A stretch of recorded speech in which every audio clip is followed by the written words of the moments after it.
Hello viewers, இன்றைக்கி நம்ம பார்க்க போகிறது அரிசி மாவு கோலம் எப்படி போடுறதுன்னு.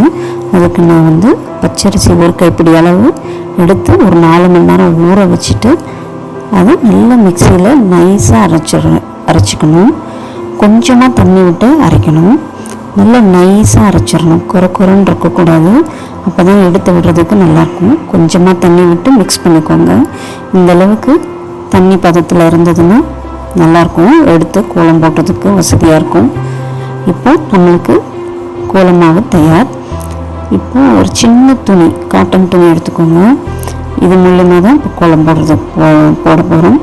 இந்த காட்டன் துணியை தொட்டு எடுத்து கட்டை விரலால் அந்த துணியை அழுத்தும் போது அந்த தண்ணி வரும் இல்லைங்களா, அந்த தண்ணியை நாம் மோதிர விரலில் மூலமாக கோலம் போட போகிறோம். இந்த தொட்டு எடுக்கும்போது நிறைய தண்ணி இருக்கும், அதை கிண்ணத்திலே வழித்து விட்டுக்கோங்க. வழித்து விட்டுட்டு அப்புறம் கோலம் போட ஆரம்பிங்க. இல்லாட்டி எல்லா இடத்துலையும் தண்ணியாக சொட்டும். அதுக்காக தான் சொல்கிறது. இப்போ பாருங்கள், அந்த துணியை கட்டை விரலால் அழுத்தி விட அந்த தண்ணி வழியும் போது நம்ம மோதிர விரல் வச்சுட்டு நம்ம இப்படியே அழகாக கோலம் வரைஞ்சிட வேண்டியதுதான். பாருங்கள், அழகாக இருக்குது, பார்க்கவே அழகாக இருக்குது.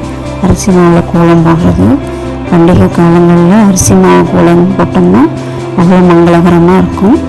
நீங்களும் உங்கள் வீட்டில் போட்டு பாருங்கள். நான் சொன்ன தகவல் உங்களுக்கு பயனுள்ளதாக இருக்கும்னு நினைக்கிறேன். மீண்டும் சந்திக்கலாம் வியூவர்ஸ். நன்றி.